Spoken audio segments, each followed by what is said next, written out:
Olá, alunos. Então, vamos iniciar a nossa aula de hoje, né? Dando seguimento à nossa aula. Bom, na última aula eu conversei com vocês e falei sobre o nosso plano de estudo, né? Vocês viram quais são os três tipos de parto. Nós temos o parto normal, o parto cesárea e o parto domiciliar. São três tipos de parto, tá? Que a mãe pode passar, né? Para que venha dar à luz ao bebezinho, tá bom? Bem, quando a gente trabalha com neonatologia, o técnico de enfermagem, ele tem a possibilidade de trabalhar em várias áreas, tá? Então, o técnico, ele tem a oportunidade de trabalhar em um centro obstétrico. O que é um centro obstétrico? É um local onde a mulher ganha o neném. Então, o centro obstétrico, ele é uma área destinada à mulher ganhar o neném, podendo ele ser um local para parto normal e também um local para parto cesárea, tá?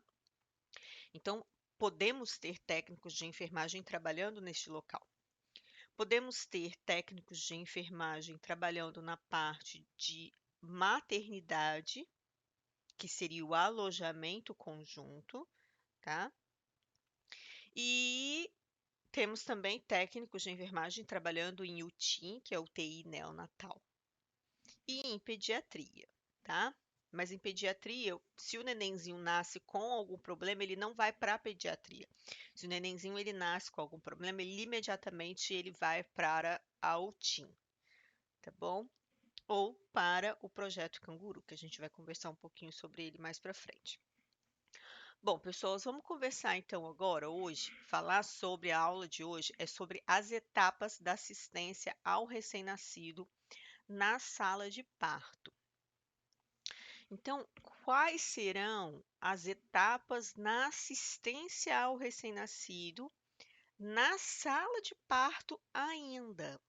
Ou seja, no pós-parto, ele acabou de nascer, o que será feito com esse bebezinho depois que ele nasceu? Então, os objetivos, né? Vamos agora então às etapas e, consequentemente, falando de cada slide relacionado à sala de parto, tá? Quais são os objetivos da reanimação na sala de parto? Não sei se vocês já viram, mas toda sala de parto tem uma caminha de bebê, né, do lado ali quando o bebezinho nasce. Então a mãe deu à luz, o bebezinho nasceu, eles tiram o bebezinho da mãe e vão prestar os primeiros atendimentos ao RN, né? Esses aqui, ó, os primeiros atendimentos ao RN. Então, o RN nasceu, será feito os primeiros cuidados dele. Muito desses primeiros cuidados vem a ser a aspiração, né? Aspiração gástrica. Então, esses são um dos cuidados. Quais são os objetivos de reanimar esse bebê caso ele venha apresentar algum problema relacionado à parte respiratória, ter acordado com algum sufocamento, ter nascido com algum sufocamento, ter nascido com algum problema de falta de ar, alguma dificuldade respiratória. Então, quais são os objetivos dessa reanimação na sala de parto? Tá? Promover uma boa expansão pulmonar. Pessoas, a reanimação na sala de parto, ela pode ser feita com a passagem, com aspirando vias aéreas, tá? Então é feita uma aspiração de vias aéreas, que eu vou deixar vídeo, né, na descrição, vou deixar vídeos aí na descrição da minha aula, né? Links de vídeos na descrição da minha aula sobre como se faz a aspiração neonatal. Tem aqui, ó. Então, Então, normalmente, quando o neném nasce, ele tem algum problema respiratório, a primeira coisa a se fazer é a aspiração. Então, a aspiração, vocês vão aprender que em neonatologia ela é diferente, ela é uma aspiração oro e depois ela é feita uma respiração nasal, tá? Pode ser feita a utilização da pera ou aspiração a vácuo, com, né, a vácuo no painel ali de oxigênio e de vácuo. E também pode ser passado uma sonda orogástrica ou nasogástrica, que vai lá no estômago e aspira o líquido que está no estômago. Ou pode também ser feito as compressões e as insuflações. Ou pode também ser feito a colocação de um tubo orotraqueal no bebezinho, tá bom? Então, isso tudo pode ser feito para promover a expansão pulmonar, ou seja, para permitir com que os pulmões entrem o ar, tá? Então, o objetivo de reanimação na sala de parto, um dos objetivos seria esse. Outro objetivo seria manter a oxigenação tecidual adequada. Não sei se vocês já observaram, mas o bebezinho, quando ele nasce, em que ele não consegue respirar, ele nasce cianótico. O que que é cianótico? Roxo, né? Ele nasce com as extremidades roxas, né? É porque aqui eu não tenho nenhum bebezinho cianótico aqui, não dá para ver. Mas o bebezinho, quando ele nasce cianótico, que é por falta de oxigenação, né? Ele nasce roxinho, isso significa uma má oxigenação tecidual, ou seja, o tecido, que é a pele dele, não está sendo oxigenado, por isso que fica roxo. Então, uma outra finalidade da reanimação é manter uma boa oxigenação periférica, é uma boa perfusão tecidual, né? Uma boa oxigenação tecidual, tá? Assegurar o débito cardíaco adequado. Por quê? Porque se uma criança ela não respira direito, o coração dela, a frequência cardíaca dela, normalmente ela é aumentada. Para ele tentar compensar a respiração, ele entra em taquicardia. Então, a função dessa reanimação é assegurar um débito cardíaco adequado. Ou existem crianças em que o coração, talvez pelo fato de estar tendo uma parada cardíaca, a respiração não está funcionando. Então, a necessidade de reanimar esse coração para, consequentemente, a respiração funcionar. Então, quais são os objetivos de reanimar essa criança? Quais os objetivos de encaminhar essa criança para esse bercinho onde serão feitas as manobras de pós-parto? Né? Então, a função é promover uma boa expansão pulmonar, manter oxigenação tecidual, ou seja, ele tem que estar corado, e assegurar o débito cardíaco, assegurar que o coração esteja funcionando. Então, esses são os objetivos da reanimação na sala de parto, tá bom? Bom, e quais são as etapas da assistência ao recém-nascido? Uma das primeiras etapas que existem, pessoas, é a manutenção da temperatura. Manter esse recém-nascido aquecido, tá? E o que que a equipe médica, a equipe de enfermagem utiliza para manter esse RN aquecido? Utiliza-se o berço aquecido, esse berço, ele é aquecido a uma temperatura de 30 a 32 graus, tá? 30, 32 graus, 35 graus, tá? Então, esse berço, ele é aquecido, tá bom? E usa-se também mantas, que a gente chama de campo estéreo, que é o campo em que será pego o bebê, tá? Então, para a manutenção da temperatura, receber o recém-nascido em campo estéreo, em campo esterilizado. Quem vai estar fazendo isso é o neonatologista. Então, o bebezinho nasce através do obstetra. Então, o nenenzinho sai do útero pelo obstetra. O obstetra pega este bebê e entrega ao neonatologista. O neonatologista ele vai estar esperando esse RN com o campo estéreo aberto. E aí vai envolver esse RN no campo estéreo aberto e vai encaminhar esse RN para este bercinho aquecido. encaminhar esse RN para este berço aquecido para que seja feito os primeiros cuidados, as primeiras avaliações, tá bom?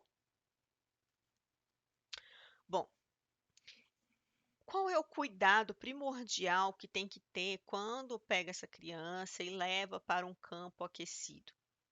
É retirar, leva para esse berço aquecido, é retirar os campos úmidos. Então, de acordo, por exemplo, o neonatologista acabou de pegar esse RN envolto em campo aquecido estéril, levou para esse berço aquecido.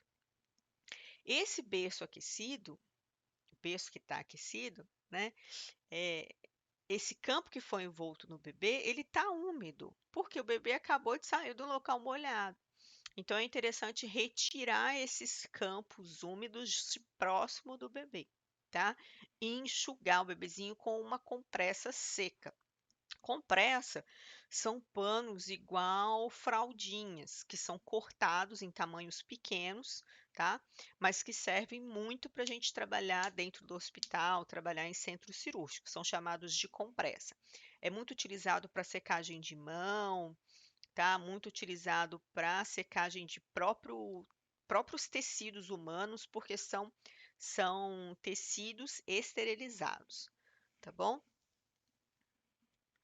Em campos úmidos. Então, secar o corpo do recém-nascido e retirar os campos úmidos. Outra forma também, pessoas, que está sendo utilizada hoje é a colocação de touca quando o bebezinho nasce. Então, o bebezinho acabou de nascer, uma das primeiras coisas que eles estão fazendo hoje é colocar touca na cabeça do bebê. É uma touca de lãzinha. Isso faz com que o bebezinho não perca calor pela parte encefálica. Bom, então é muito interessante hoje para manutenção de temperatura está sendo colocada a touca também. Então, além do berço aquecido, professora, mas como é que eles fazem para aquecer esse campo estéril aí? Porque você está falando que o campo estéril ele é aquecido, como é que faz para aquecer ele? Esse campo, para ser aquecido, ele é colocado alguns minutos antes dentro desse berço aquecido aqui. Então, como esse berço está sendo aquecido, esse berço é aquecido, eles colocam o campo ali fechado, né, pessoas? O campo ainda não foi aberto, tá?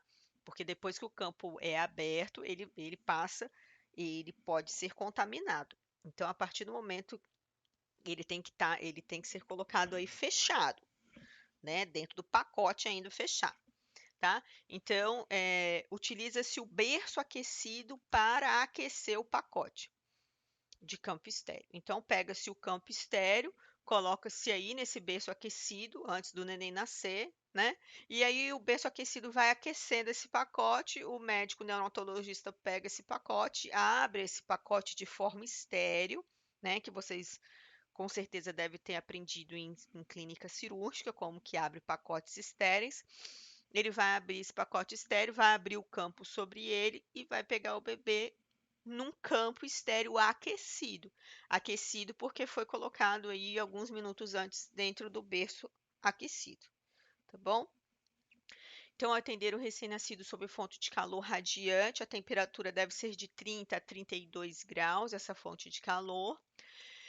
Não se deve pendurar a criança pelos pés, tá? Pois essa manobra pode levar a hemorragia intracraniana e luxação de quadril. Então, esse tipo de manobra aqui, ele não se faz mais, tá? De virar a criança de ponta cabeça, né? E bater na bundinha, tal. Por quê? Porque pode dar luxação de quadril e hemorragia intracraniana.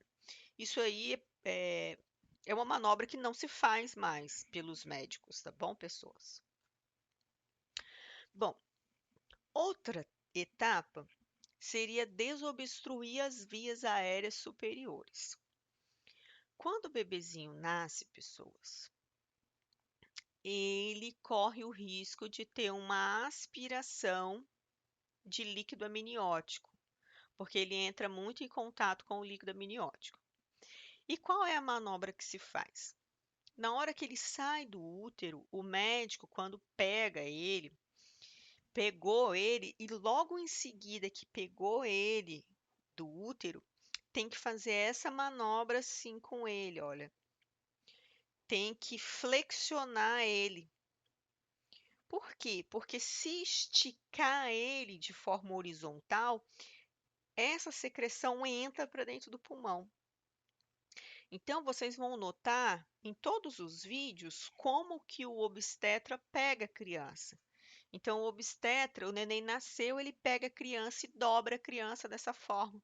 E entrega a criança dobrada dessa forma ao neonatologista. O neonatologista vai pegar essa criança dobrada, vai encaminhar essa criança ao berço aquecido, e lá no berço aquecido é que o médico vai aspirar as vias aéreas, podendo ser por dessa forma, aspiração, ou por pera também. Uma das duas. A pera é mais antigo, o mais utilizado é essa, até porque esse catéter ele é bem fininho e bem flexível, que a gente eu vou mostrar na escola, eu mostro ele para vocês, tá bom? Então, joia, pessoas. Então, manter o recém-nascido em posição de Trendelenburg, com a cabeça virada lateralmente para evitar a entrada de sangue, mecônio, e ele fica fletido nele mesmo, tá? A aspiração deve ser realizado caso a criança apresente dificuldade respiratória. Pessoas, hoje não são todas crianças que são aspiradas, não, tá bom? Alguns hospitais têm como protocolo aspirar todas as crianças. Até porque essa cânula, como eu falei com vocês, esse catéterzinho, ele é muito fininho, tá? Essa sonda, ela é muito fininha. Lá na escola eu vou mostrar para vocês, ela é muito fininha. Então a aspiração, ela não é tão agressiva. E dá para fazer, entendeu? Desobstruir. E assim também se verifica, né, se a criança não tem passagem nas duas narinas, tá bom? Só que é o seguinte, pessoas, não são todos os hospitais que aspiram em todas as crianças. Existem hospitais que, quando o bebezinho ele nasce com ápgar muito bom, não há necessidade de aspirar. O bebezinho já é entregue automaticamente para a mãe para mamar. Então, que é o que a gente chama de hora ouro, né? Hora ouro é quando o nenenzinho nasce e pelo fato dele ter acabado de nascer, a hora ouro é a hora que deve levar, encaminhar ele para a amamentação, tá? E neste caso, o bebezinho, alguns bebês não fazem aspiração. Então, existem alguns hospitais que têm o protocolo de aspiração e tem alguns hospitais que não têm protocolo de aspiração, tá bom? Normalmente eles já nascem e são encaminhados diretamente ao aleitamento materno sem ser necessário aspiração. Vocês vão ver isso em alguns vídeos que eu vou mandar para vocês também. Vocês vão ver que em alguns não vai aspirar, tá bom?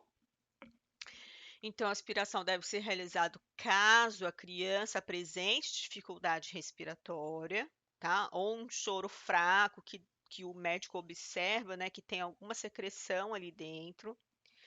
Normalmente vai se aspirar primeiro a boca e depois aspira-se as narinas. Mas, professora, no adulto não é ao contrário? No adulto, primeiro a gente aspira a narina e depois a boca? Sim, porque o adulto a gente vai do menos contaminado para o mais contaminado. Já o RN, ele é estéril, ou seja, ele é um bebezinho que não está contaminado. Ele não é contaminado, ele é um bebezinho estéril, ele acabou de nascer. Então, ele não tem contaminação. Só que é o seguinte, se eu vier aqui primeiro e aspirar as narinas, a secreção que está na boca, ela pode subir para essa região aqui da faringe e obstruir essa região da faringe. E ele começar a sentir falta de ar, né? Fazer uma obstrução nasal aí. Então não pode, porque a cânula é muito fininha, como eu falei com vocês. Como que tem que ser a aspiração? Eu tenho que aspirar toda a boca primeiro e depois as narinas. para quê? Para que o líquido que está na boca não suba para o nariz, tá bom? Então, a aspiração neonatal, ela é oro primeiro e depois nasal. Então, a aspiração inicialmente é na boca e depois nas narinas. Se a sonda for introduzida nas narinas, vai desencadear uma inspiração, né, levando a aspiração de conteúdo da cavidade oral para a região nasal. A utilização é de vácuo de 15 a 20 milímetros de Hg, tá? E existe a pera também. Não sei se vocês já viram. A pera, ele é um instrumento mais antigo e ele é duro, tá? O médico tem que tomar muito cuidado para como vai manusear ele, senão ele pode fazer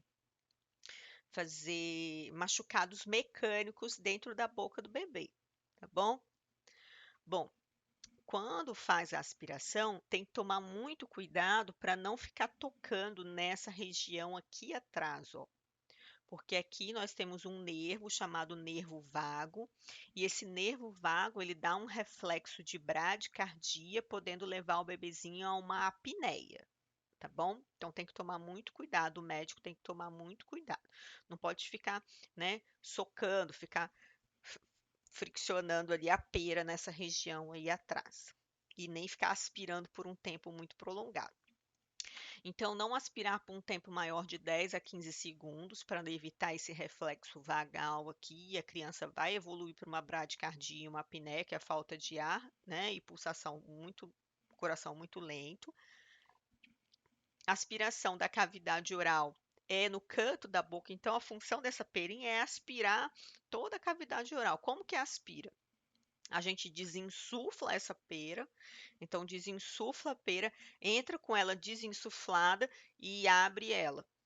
Então, quando a gente abre ela chupa a secreção, ela faz assim, tá? Isso é muito rápido, isso tudo é muito feito muito rápido, tá? Aspiração oral, né? Aspirar os cantos, evitar tracionar essa região, né? Porque provoca náuseas.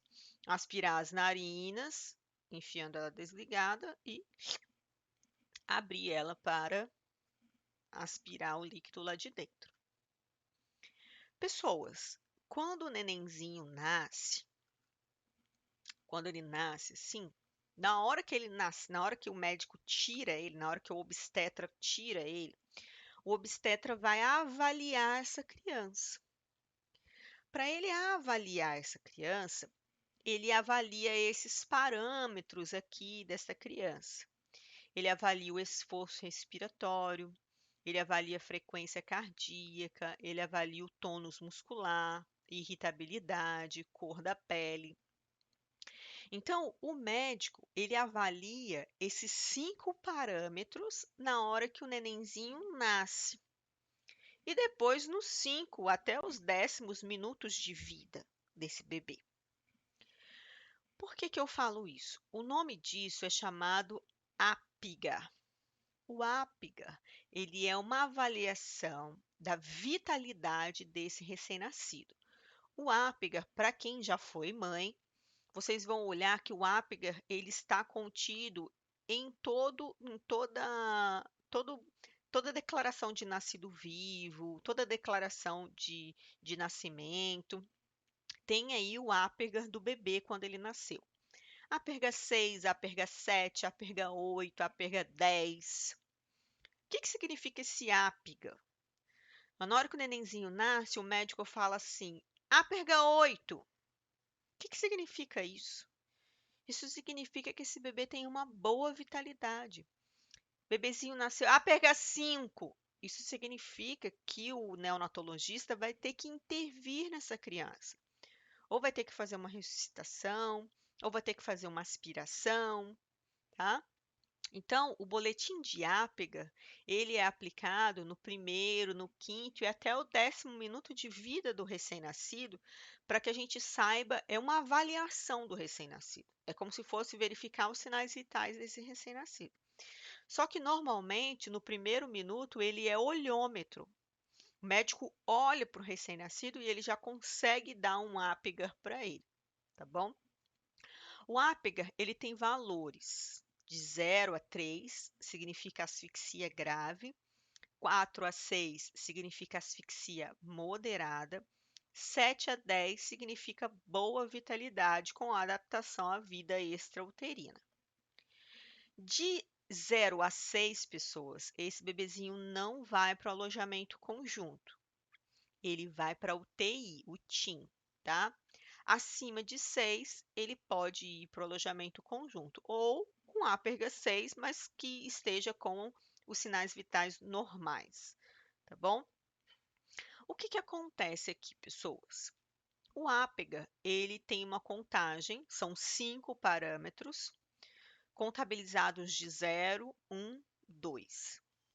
E aqui no final, a gente faz a somatória dos valores que deram. Então, vamos dizer aqui, ó, que aqui tem a somatória aqui do lado.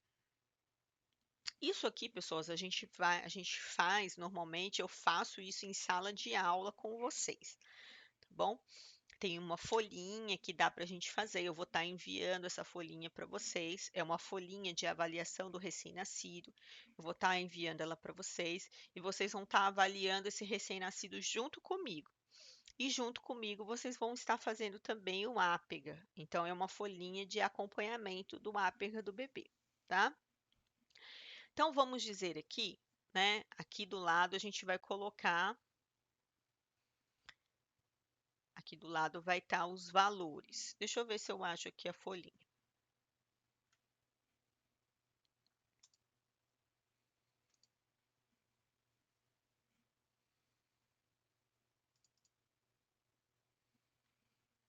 Bom, é essa folha aqui, tá vendo? Olha, aqui. Ó, escala de ápice. Pessoas, isso tudo aqui eu vou passar para vocês. Essa folhinha eu vou entregar para vocês. Tá vendo? Isso aqui, ele é um tipo de registro de neonatologia. Esse registro, ele é preenchido pelo obstetra e pelo neonatologista, mas é interessante que vocês saibam como ele é preenchido para que vocês entendam os nomes que são colocados, o que foi escrito, o que significa cada nome desse, tá? E esses aqui são os exames que são feitos com o recém-nascido na hora que ele nasce. Então, ó, o primeiro exame completo do recém-nascido é feito o teste do capurro. Eu vou ensinar para vocês como é feito o teste do capurro. O teste do capurro, ele avalia a verdadeira idade gestacional do bebezinho. Exemplo, a mãe chega na maternidade e fala assim: "Ah, o meu bebezinho, ele tem 40 semanas". Aí o bebezinho nasce, o médico fala: "Ele não tem 40 semanas não, senhora. Ele está com 35 semanas". Pelo teste do Capurro, eu consigo avaliar que o seu filho tem 35 semanas e não 40 semanas. Entendeu? Então, são testes que dá para ser feitos. É a escala de Apgar, que é o que nós estávamos falando. Aqui fala também do exame de Ballard, que ele avalia a verdadeira idade gestacional também quanto à questão neurológica do bebê, como o sistema neurológico do bebê funciona. Essa aqui é a curva do peso ideal, né, pela idade gestacional que esse bebezinho tem que ter, que também a gente vai estar verificando, tá? Essa folha eu vou disponibilizar depois para vocês, não agora, mais para frente, para a gente estar avaliando ela, tá? Quando a gente chegar em exame físico do recém-nascido, vocês vão receber essa folha. Bom, então aqui, ó, vamos fazer o APEG aqui, ó, igual mostrei aqui para vocês, ó. Tá vendo? Igual tá no slide, ó. Igual tá aqui, porém na frente da folha,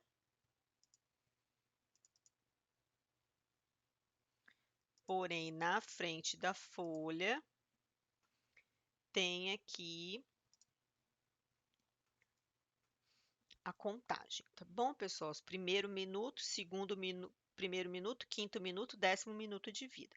Então, o bebezinho, na hora que nasce, o médico vai avaliar o ápega dele. O ápega é avaliado tanto pelo obstetra quanto é avaliado pelo neonatologista, tá bom? Então, como que ocorre a avaliação do obstetra e do neonatologista, tá bom? Bom, Ele vai avaliar a frequência cardíaca, a frequência respiratória, o tônus muscular, a atividade reflexa e a cor. Eles vão receber números 0, 1 e 2. E aí o médico vai avaliar e vai botar aqui qual o valor no primeiro minuto, no quinto e no décimo. Então, por exemplo, assim, qual é a frequência cardíaca que o bebê nasceu? Ele nasceu sem o coração bater? Ele nasceu com o coração batendo rápido? Ele nasceu com o coração batendo lento? Esse bebezinho, ele nasceu sem respirar? Ele nasceu com uma respiração lenta ou ele nasceu chorando? Como que foi o tônus muscular?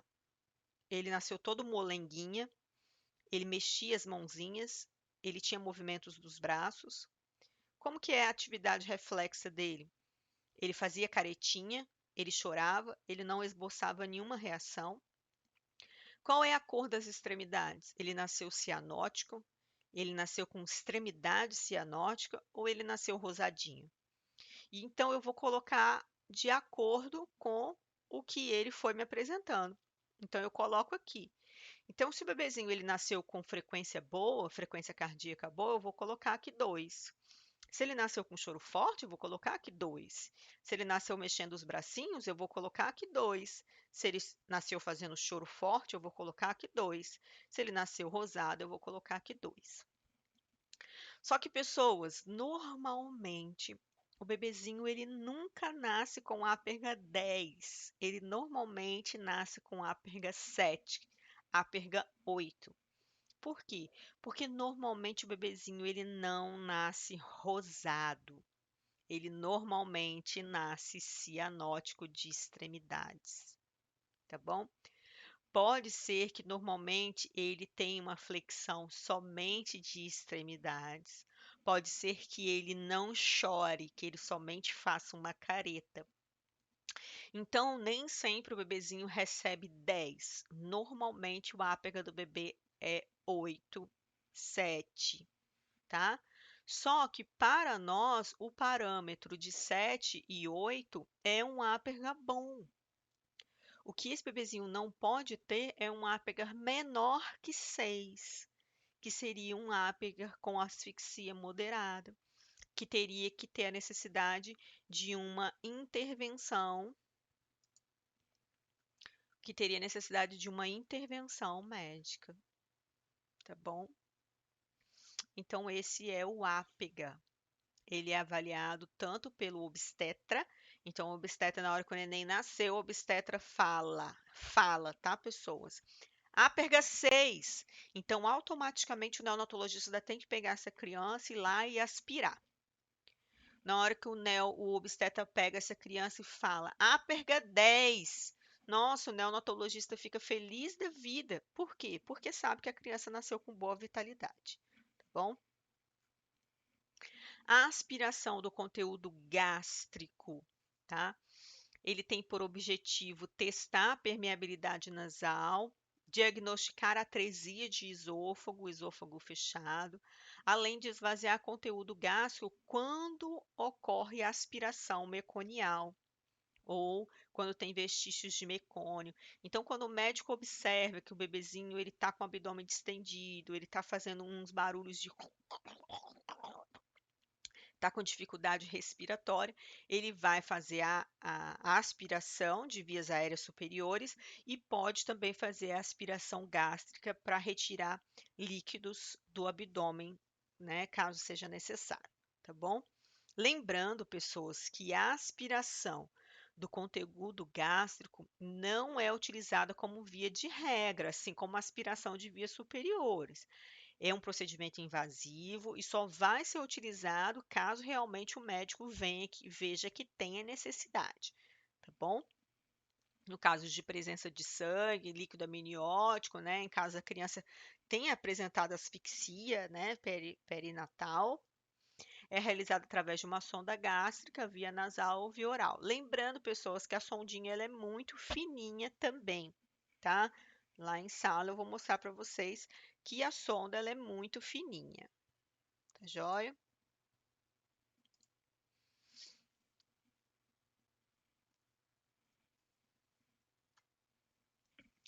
Então, depois, né, que o bebezinho nasceu, que ele foi aquecido, em campo aquecido, foi levado para o berço aquecido, foi aspirado vias aéreas superiores se necessário, foi aspirado líquido gástrico se necessário.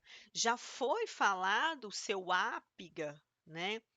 E veio agora a questão do clampeamento do cordão, que a gente chama de clampear com C, tá? Clampear o cordão umbilical. Como que é feito o clampeamento do cordão? Coloca-se de 2 a 3 dedos aqui, ó, da barriguinha. Então, coloca-se de 2 a 3 dedos aqui. Coloca-se um dedo, então, ó, coloca-se 3 dedos aqui, de 2 a 3 dedos, depende do tamanho do dedo do médico, né? Porque tem médico que 3 dedos dá, por exemplo, 3 dedos meu dá 2 dedos de algum médico, entendeu? Então, por isso que a gente fala de 2 a 3 dedos, que é 3 centímetros. Então, a gente vai colocar aqui, ó, da barra da barriguinha, do abdômen, 3 dedos. Vai clampear. E vai colocar um dedo acima aqui, ó, um dedo para fazer o corte, tá? Então, um dedo aqui e corta. Mas, professora, por que que ele clampeou aqui também?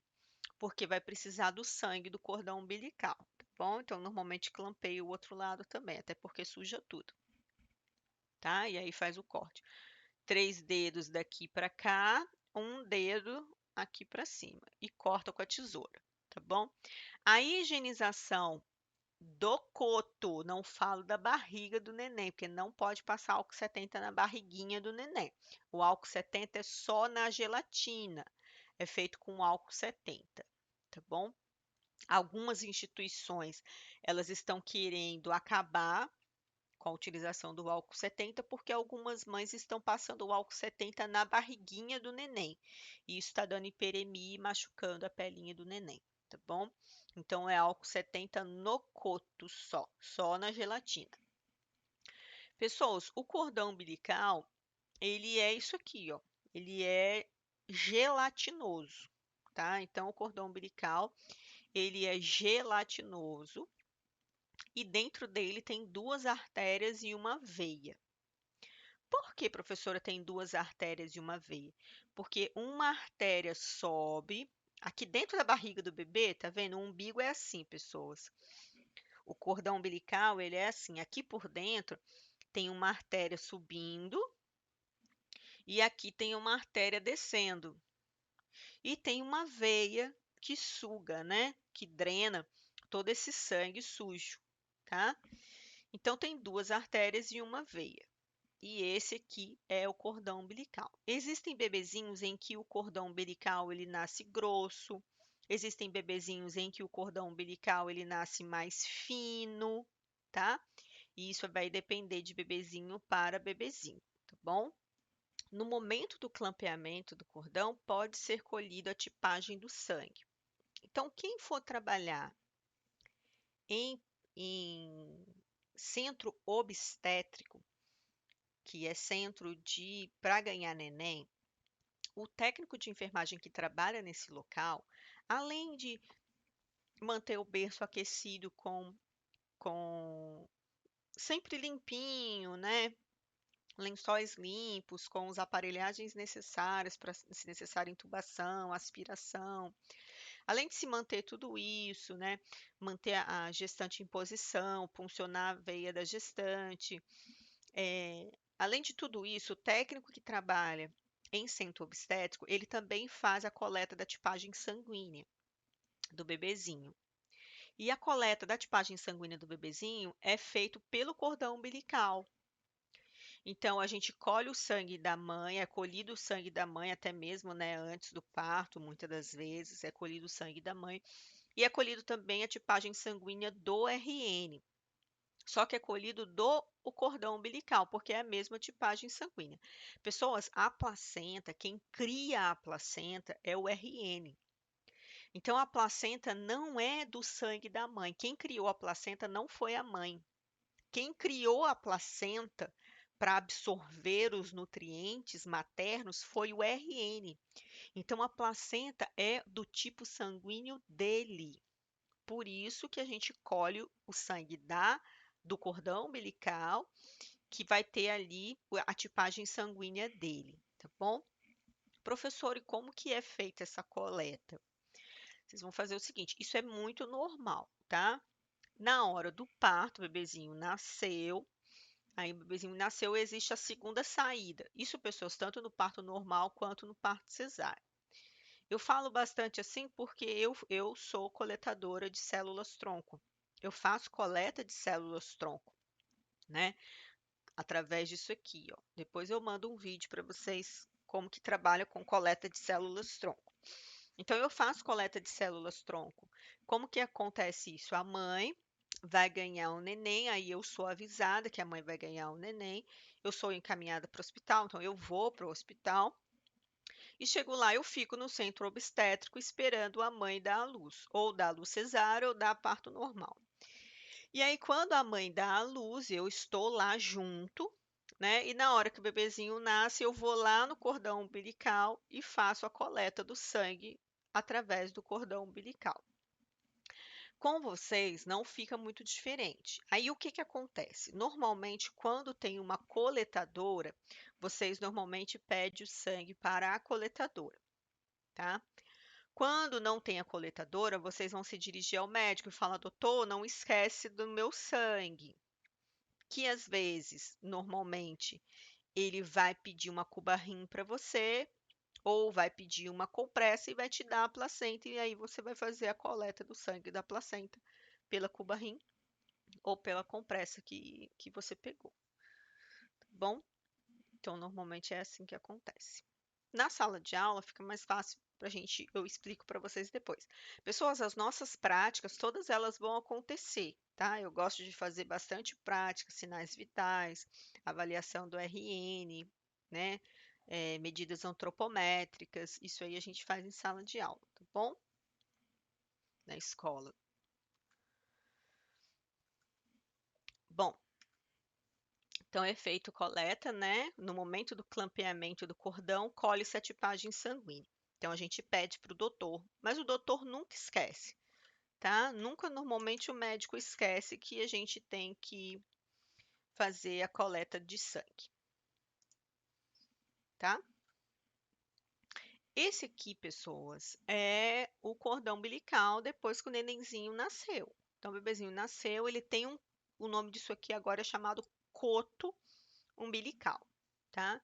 Então, não é mais chamado de umbigo, né? Ah, umbigo, cordão umbilical. Não é mais chamado de cordão umbilical nem de umbigo, é chamado de coto umbilical. Ele é gelatinoso, ele tem essa consistência gelatinosa, e para fazer a higienização dele, a gente só passa álcool 70 nessa região aqui, ó. Tá? A gente não passa álcool 70 na pelezinha do bebê, porque senão a gente queima a pele do bebê, tá? Então, vai ser feito o clampeamento do cordão, imediatamente com que é feito o clampeamento do cordão, né? E juntamente a gente faz a coleta de sangue. É feito também. Pessoas, alguém pode perguntar assim, professora, mas o clampeamento do cordão, ele não é feito na hora que o nenenzinho nasceu? Como é que você primeiro falou das outras coisas? Ó, como é que você falou das outras coisas primeiro e agora que você falou de clampeamento do cordão? Porque é o seguinte, pessoas, o médico, tá vendo? Olha, ele clampeia assim, ó, vendo?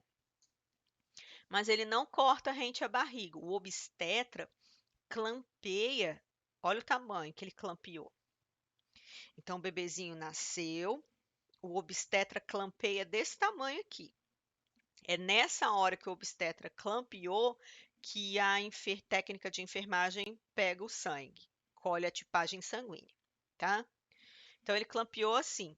Aí vem o neonatologista, né, ou a enfermeira que estiver junto a ele, e faz o clampeamento rente ao coto, formando o coto, que é 3 centímetros, que é de 2 a 3 dedos, e um dedinho para cima, tá bom? É feito também a identificação do RN. Normalmente, o ideal seria 2 pulseirinhas, tá? Uma pulseirinha na mão uma pulseirinha no punho e uma pulseirinha no tornozelo. Por quê? Porque se perder a pulseirinha do punho, a gente tem a do tornozelo. Se perder a pulseirinha do tornozelo, a gente tem a pulseirinha do punho. Então, o ideal é o nenenzinho ser identificado com duas pulseirinhas, tá? Porque se perder uma, ele tem a outra. Nós temos a identificação por códigos de barra e nós temos a antiga, né, identificação, que é por caneta mesmo, que tem a coloraçãozinha azul para o menino e rosinha para a menina, tá bom? Nessa identificação vai o nome da mãe. Então, pessoas, normalmente toda identificação, né, do prontuário do RN, a identificação é da mãe. Então, filho de Dona Maria, tá bom? Então, normalmente a identificação do RN não é com o nome dele, é com o nome da mãe, tá bom? Então, filho de Amanda do San- dos Santos, nascido em tal dia, tal hora, sexo masculino, está em tal leito e tal quarto, tá bom? Depois que foi feita toda essa identificação, pessoas, né? Normalmente quem faz a identificação, quem faz o corte, né? E o clampeamento, corte e o clampeamento do cordão é o neonatologista. Entra-se as etapas que normalmente quem faz é a enfermagem. Então, normalmente essas etapas daqui para frente que eu vou mostrar, quem faz é o técnico de enfermagem na ou no berçário ou mesmo no centro obstétrico, que eu vou mostrar para vocês em vídeo a técnica fazendo, tá? Que são as medidas antropométricas, é feito o CREDE, que é o colírio, e também a vitamina K no vaso lateral da coxa, tá bom? Então, a gente tem aqui o CREDE. Então, a utilização de nitrato de prata 1%, que previne oftalmia gonocócica, instalar uma gotinha em cada olho, tá bom? E duas na genitália feminina, e duas gotas na genitália feminina. Pessoas, o nitrato de prata, ele também pode ser substituído por clorexidine diluída, tá? E eles previnem a oftalmia gonocócica. O que isso significa, pessoas? Há muitos anos atrás, quando os bebezinhos nasciam por parto de via baixa, a gente tem o parto de via baixa, que é parto vaginal, que é o conhecido parto normal, e nós temos o parto de via alta ou parto cesariano, né? Cesariano. Quando o bebezinho nascia por parto de via baixa, que é parto normal, o bebezinho ele nascia e quando a mulher tinha gonorreia, o corrimento da gonorreia é uma doença bacteriana, tá? E vocês sabem, como eu já havia falado, a bactéria, ela tem o poder de putrefação. Então, a bactéria, ela apodrece. Então, o que que acontece? A mulher que tem gonorreia, né, ela tem uma bactéria e a bactéria vai apodrecendo. E esse corrimento, ele tá com uma bactéria. Então, quando o nenenzinho nascia, essa bactéria da gonorreia caía no olhinho do neném.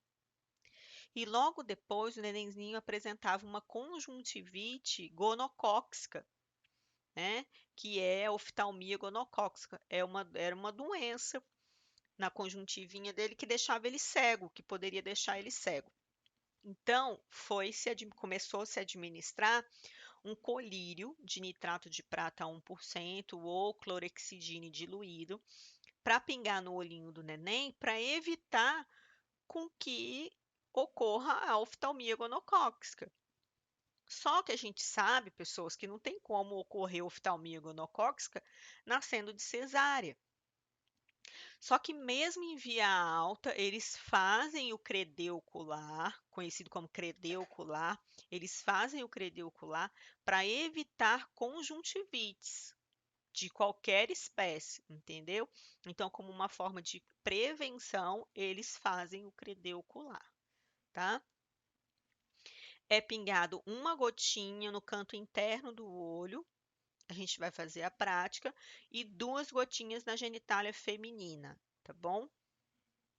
Na genitália masculina não tem necessidade, Professora, por que que na genitália feminina tem a necessidade e na genitália masculina não tem necessidade? A genitália feminina tem a necessidade porque a genitália feminina ela é exposta, ela é aberta, assim como o nosso olho. Então, o olho do neném, ele é aberto, assim como a genitália da menininha, ela é aberta, tá? A nossa mucosa ocular, mucosa genitália é aberta. Já no menininho, ele é envolto por um prepúcio, que é aquela pelezinha. Então, por isso que no menininho não faz e na menininha faz, tá? Nós temos, né, a vitamina K, tá? A vitamina K, ela previne doenças hemorrágicas, tá? Ela é feita no vaso lateral da coxa do bebezinho. É feito com uma agulha de insulina, uma seringa de insulina, tá bom? Então, é 1 miligrama de vitamina K. Então, aplicar 1 miligrama de vitamina K intramuscular no vaso lateral da coxa, tá bom? É em seringa de insulina, tá bom? E agulha de insulina. Nós também iremos fazer a prática no vaso lateral da coxa do bebê. E também tem vídeo ilustrativo mostrando como que funciona.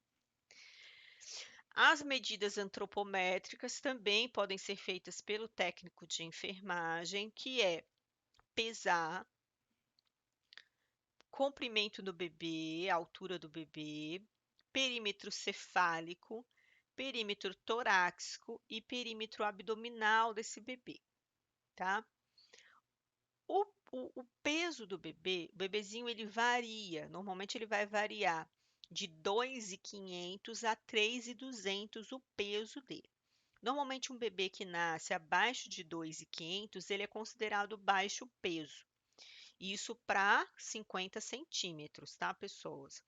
Então, 49 centímetros. Então, 49 centímetros, 47. Para 50 centímetros, 2.500 é baixo peso.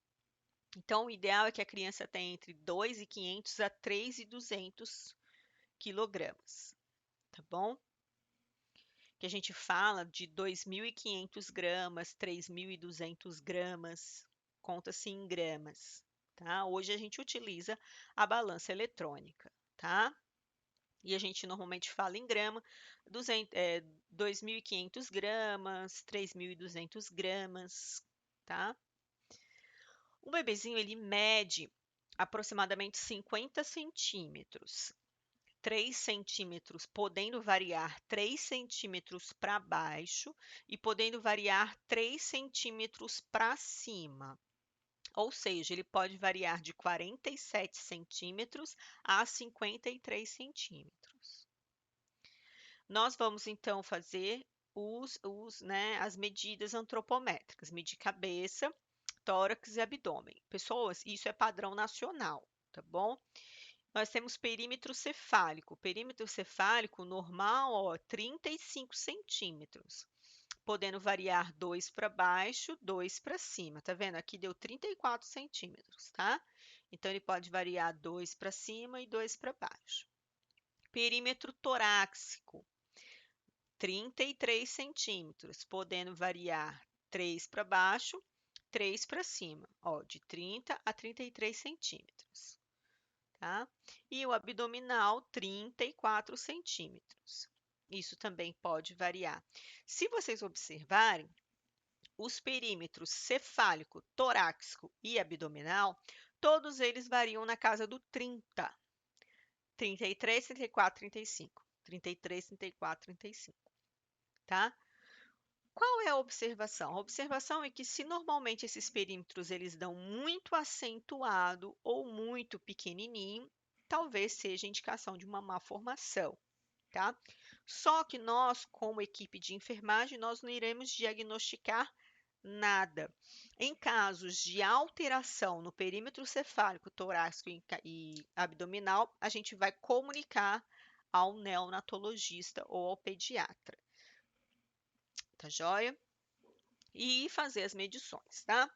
Isso aqui a gente também faz a prática, é importante a gente fazer a prática porque algumas pessoas não sabem utilizar a fita métrica ainda, tá bom? Algumas pessoas não sabem utilizar a fita métrica porque nunca utilizou a fita métrica, tá? Nós temos o plantigrama, que é uma identificação plantar do recém-nascido, tá? Esse plantigrama, ele vinha na DNV, que é na Declaração de Nascido Vivo do bebezinho, há alguns anos atrás. Era o pezinho direito do bebê e o polegar direito da mãe. Alguns hospitais utilizam o plantigrama como identificação, né, neonatal, outros não utilizam, tá? Então pode ocorrer de ter a necessidade da gente fazer o plantigrama. Vocês vão ver no vídeo, nos vídeos que eu for enviar para vocês, que em alguns casos faz-se ainda o plantigrama, tá? É utilizada tinta, né? Tinta apropriada, e depois é retirado com álcool. O nenenzinho chora por causa do álcool, né? Porque o álcool ele fica geladinho, tá?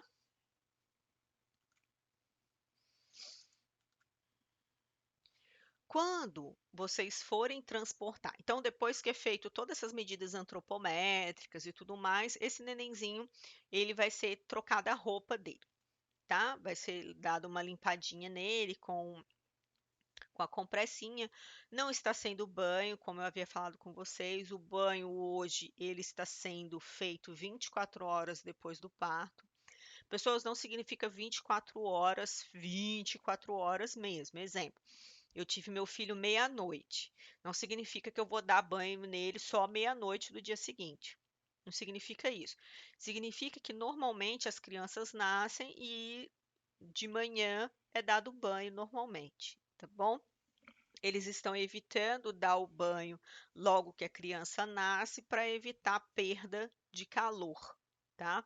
Então, o bebezinho nasceu, eles colocam uma touquinha nesse bebezinho, retira-se esse excesso de sangue, esse excesso de sujidade, é feito as medidas antropométricas. Em alguns hospitais eles não estão fazendo também as medidas antropométricas, que são essas medidas logo quando o bebê nasce, porque o bebezinho ele nasce demasiado, então eles estão esperando também 24 horas para realizar as medidas antropométricas, tá? Isso aí em alguns hospitais.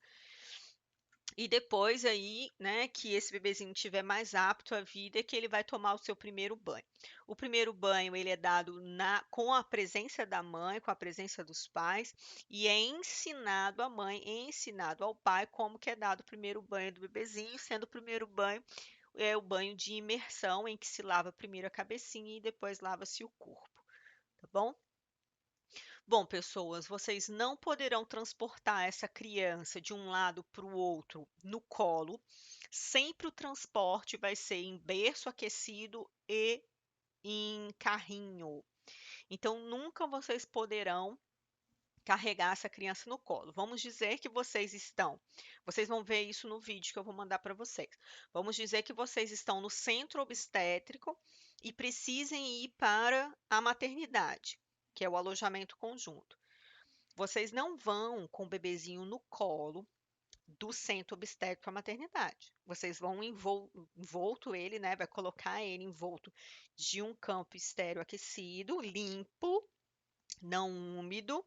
Vai colocar ele num carrinho de próprio para bebê e ele vai ser encaminhado nesse carrinho. Não pode transportar RN ou bebê ou criança, qualquer que seja, dentro do hospital em colo. Todos precisam ser encaminhados ou em carrinho ou em berço, tá bom, pessoas?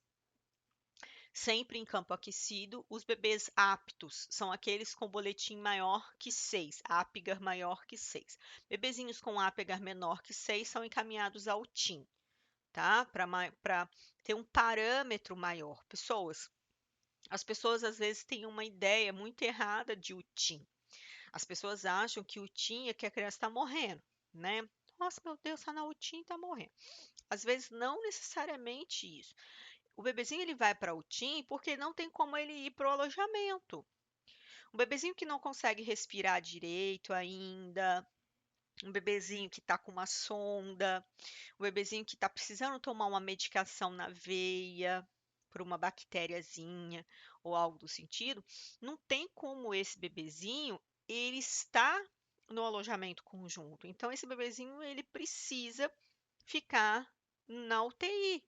Então, não quer dizer que o bebezinho que está na UTI está morrendo, não necessariamente. O bebezinho que está na UTI, ele está junto ali da equipe para ter um monitoramento melhor. E não pode estar junto da mãe, porque a mãe está debilitada. Como que ele vai comer?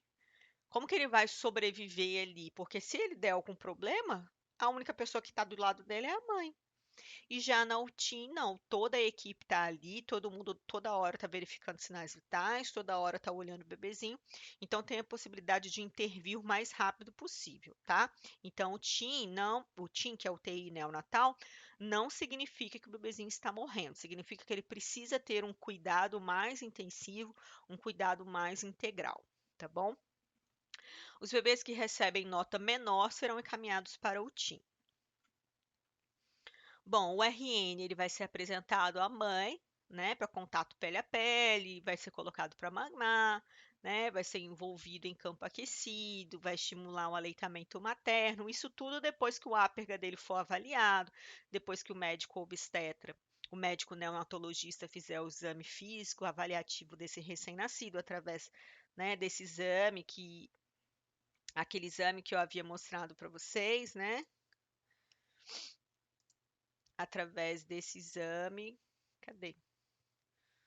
Esse exame aqui, né? Através do exame detalhado, que é este exame aqui, ó, é um exame físico completo. Então, depois que o médico ter feito todo esse exame completo, céfalo-caudal, ter feito todos esses exames, toda essa avaliação, ter feito as medidas antropométricas de forma adequada, aí sim, né, esse bebezinho vai estar apto aí a, a ficar no alojamento conjunto com a mãe. Tá bom, pessoas? É isso. Esse aí termina, dessa forma termina a nossa aula e segue então continuação para a nossa próxima aula. Bons estudos e não deixem de assistir o material, tá bom? Boa aula a todos. Até!